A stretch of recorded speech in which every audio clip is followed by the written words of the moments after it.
Pemerintahannya dianggap pasif dan kurang sigap menghadapi gugatan Malaysia di pengadilan internasional. Sebagian pihak bahkan menilai bahwa kehilangan ini adalah bukti lemahnya kepemimpinan dan diplomasi Megawati. Lalu ada Pulau Nipah di perbatasan Singapura.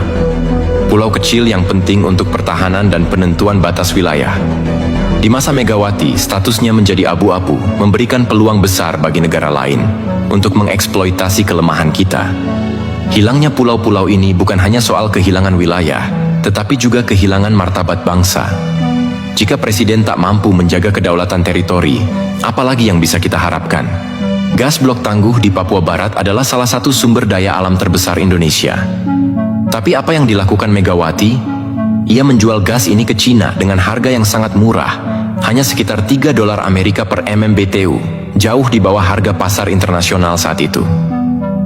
Keputusan ini membuat Indonesia kehilangan potensi keuntungan hingga 500 triliun rupiah setiap tahunnya.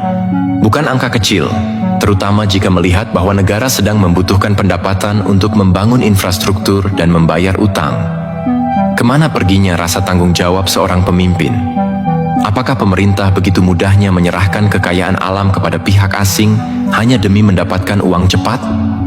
Skandal bantuan likuiditas Bank Indonesia, BLBI, adalah salah satu noda terbesar dalam sejarah ekonomi Indonesia, dan Megawati terlibat langsung di dalamnya. Di masa pemerintahannya, Megawati dan kabinetnya mengeluarkan surat keterangan lunas (SKL) bagi para konglomerat yang terjerat utang BLBI, termasuk Samsul Nur Salim. Apa arti SKL ini? Artinya utang yang seharusnya dibayar oleh para konglomerat dibebaskan begitu saja.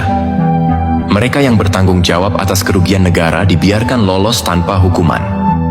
Sementara itu, rakyat kecil terus menanggung beban ekonomi akibat krisis 1998. Samsul Nur Salim, salah satu penerima SKL, adalah konglomerat yang masuk daftar 50 orang terkaya di Indonesia. Ironis, bukan? Di satu sisi, pemerintah berkata bahwa mereka tidak punya uang untuk membangun negara, tetapi di sisi lain, mereka justru membebaskan utang para konglomerat kaya. Kebijakan-kebijakan ini bukan hanya soal salah langkah, tetapi juga soal pengkhianatan terhadap rakyat. Apakah Megawati benar-benar peduli pada kepentingan bangsa? Atau apakah ia hanya peduli pada stabilitas kekuasaannya sendiri? Setiap keputusan yang diambilnya menunjukkan pola yang sama, mengorbankan kepentingan nasional demi solusi jangka pendek. Tetapi solusi bagi siapa? Bukan bagi rakyat kecil, melainkan bagi segelintir elite yang terus menikmati privilege di tengah penderitaan bangsa. Kita sering diberi narasi bahwa Megawati membawa stabilitas. Tapi stabilitas apa yang dimaksud? Stabilitas bagi rakyat atau stabilitas bagi kekuasaan?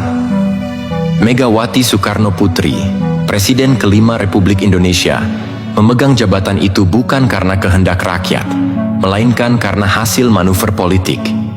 Inilah salah satu ironi terbesar dalam sejarah Indonesia. Negara yang baru saja melangkah ke era reformasi, dengan semangat demokrasi yang membara, malah dipimpin oleh seseorang yang tidak pernah mendapatkan mandat langsung dari rakyat.